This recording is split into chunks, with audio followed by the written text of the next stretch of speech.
가슴에 담아온 작은 목소리 96번째 이야기. 다시 열린 경의선 육로 평창 우리도 응원합니다. 문 대통령은 평창올림픽을 평화올림픽으로 치러내겠다는 뜻을 거듭 밝혔고 그 방안 중 하나로 여자 아이스하키 단일팀을 구성하겠다는 입장입니다. 북한 예술단 선발대가 1박 2일 일정으로 우리 쪽에 왔습니다. 일시적이나마 경의선 육로, 이른바 개성공단길이 2년 만에 다시 열렸습니다. 안녕하십니까. 가슴에 담아온 작은 목소리 김영호입니다.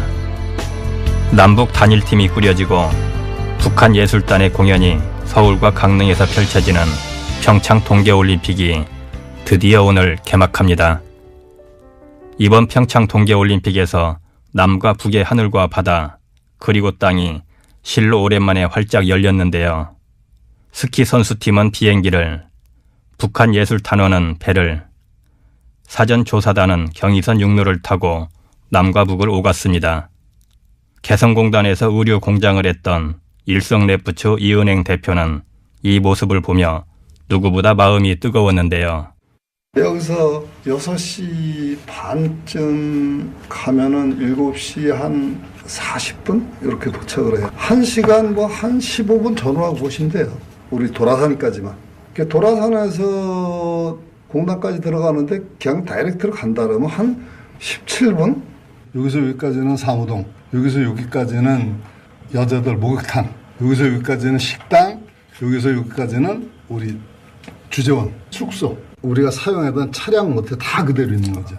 현송월 북한 예술단장이 내려온 경의선 육로를 통해 10년 동안 개성공단으로 출퇴근했던 이은행 대표. 그는 현재 면목동의 작은 사무실에서 회사를 꾸려가고 있었습니다. 우리가 찾은 그의 사무실에는 2년 전 갑작스러운 개성공단 폐쇄 조치로 허겁지겁 챙겨온 완제품들이 걸려 있었습니다. 이게 지금 혹시 개성공단을 만들어 왔던 옷 아니에요? 그러면 이거 다 옷을 만드는 것들이죠. 지금 만들어 놓은 것도 공장 안에 많이 있겠네요. 40만 장 쌓여 있죠. 40만 장이요?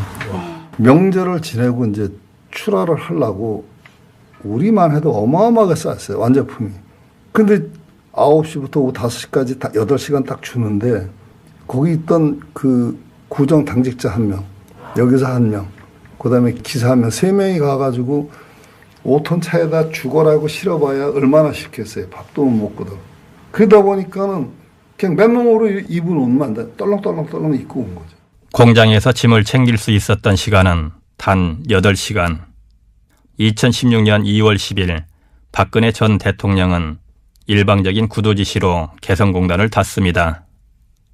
당시 124개 기업 2천여 명의 남측 근로자와 기업인은 하루아침에 공장과 일자리를 잃었는데요. 개성공업지구 지원재단의 김진양 이사장은 그날의 일을 상처라고 말합니다. 입주기업들은 일주일만 장을 달라.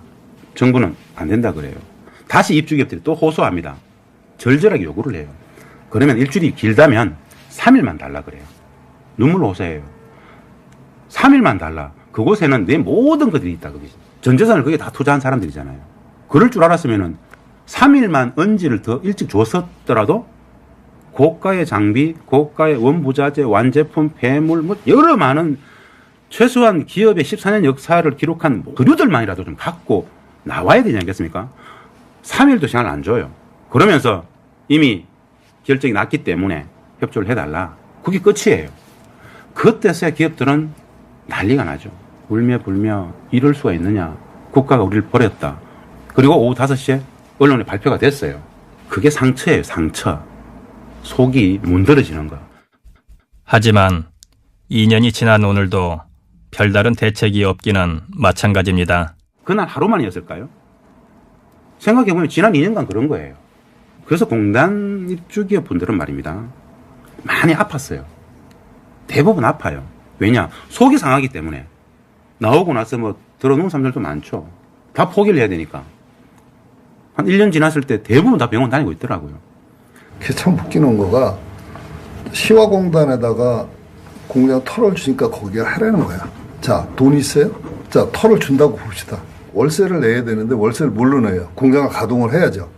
봉제 인원을 끌어올 수가 있나요?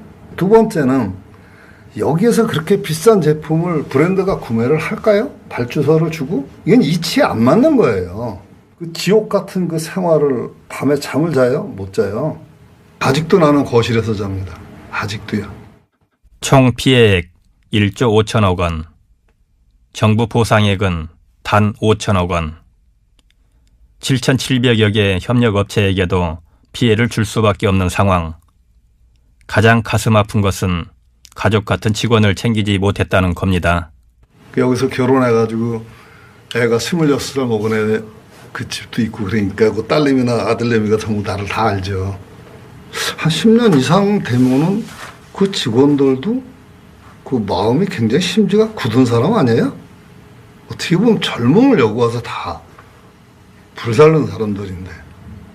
근데 내가 없으니까 뭘 어떻게 해줄 수가 없는 거야. 쌀 한 대박 사줄 능력도 안 되니까. 우리 직원이 참 부지런한 친구가 있는데 새벽 5시 반이면 5톤 차를 여기서 시동을 걸고 가는 거예요. 그걸 안 볼래? 안 볼 수가 없잖아요. 그걸 10년을 했다고 생각을 해보세요. 그 친구는 단 하루도 결근한 적이 없어요.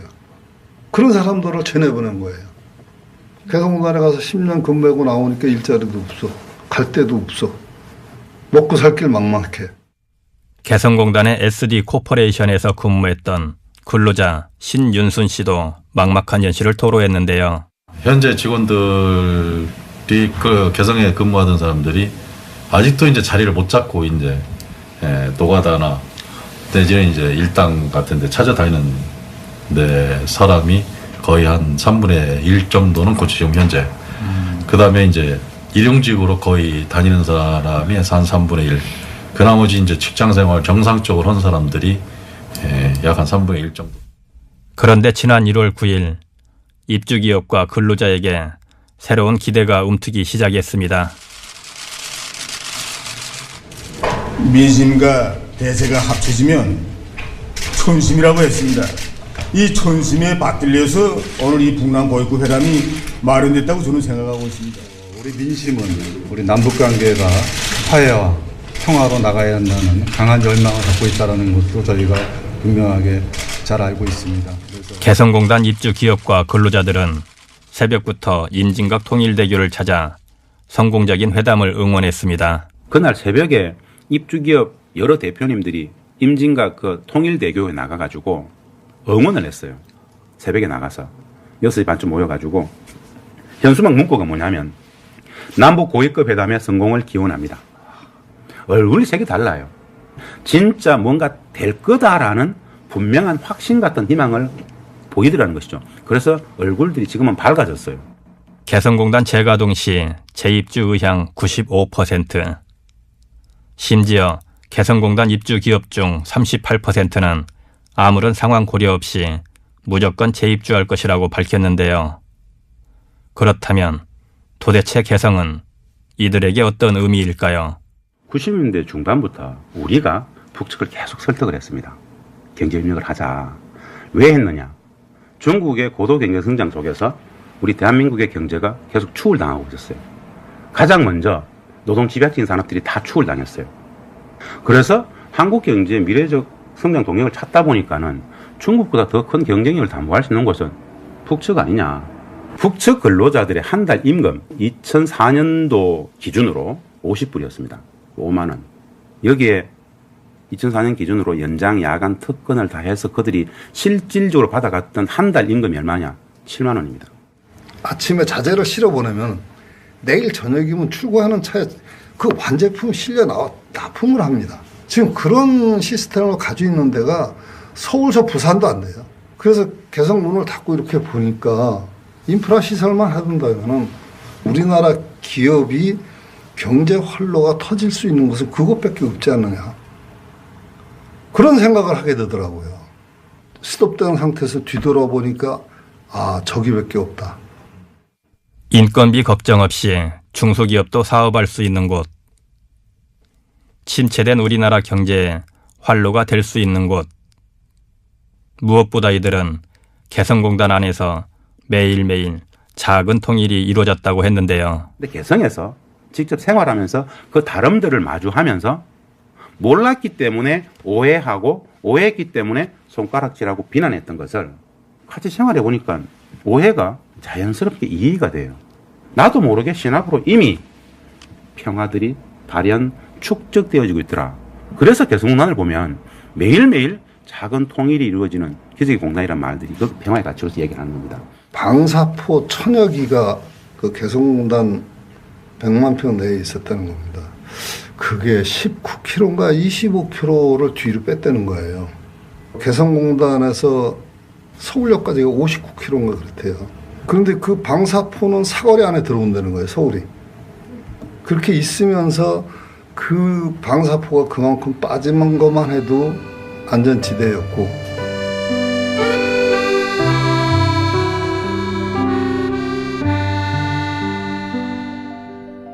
속으로는 아쉬운 점이 있겠죠. 사람은 이상. 남측 직원들하고 10년을 같이 일을 했는데, 거기 보면은 그 병아리 키우던 사람, 그 돼지 키우던 사람, 그 다음에 이제 철도 노동자들, 그 다음에 일반 노동자들, 그리고 보통 살아가는데 각 분야에 그런 게 전부 있나 봐요.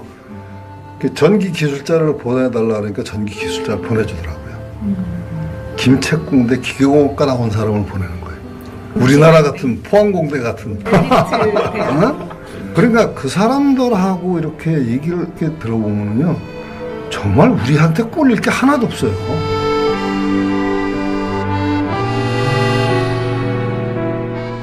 우리 직원들이 보통 한 20년에서 28년 근무를 했어요.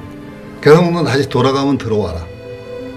우리 임직원들하고 우리 생활터전을 들어가고 싶어요.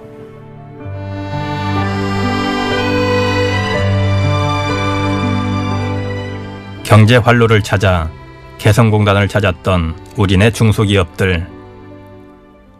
이들은 꾸준히 기술을 가르치며 10년 동안 성장을 이끌어왔습니다. 하지만 국가는 하루아침에 폐쇄 결정을 내리고 그들의 목소리는 너무나도 오래 잊혀졌지요. 평창 동계올림픽이 개막하는 오늘, 성공적인 남과 북의 평화올림픽이 되기를, 다시 한번 경의선 육로가 열려 개성 땅을 밟을 수 있기를 이들은 간절히 기다리고 있습니다.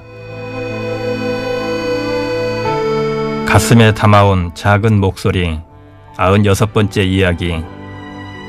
다시 열린 경의선 육로, 평창, 우리도 응원합니다. 지금까지 구성의 박선영, 연출의 천효진, 저는 김영우였습니다.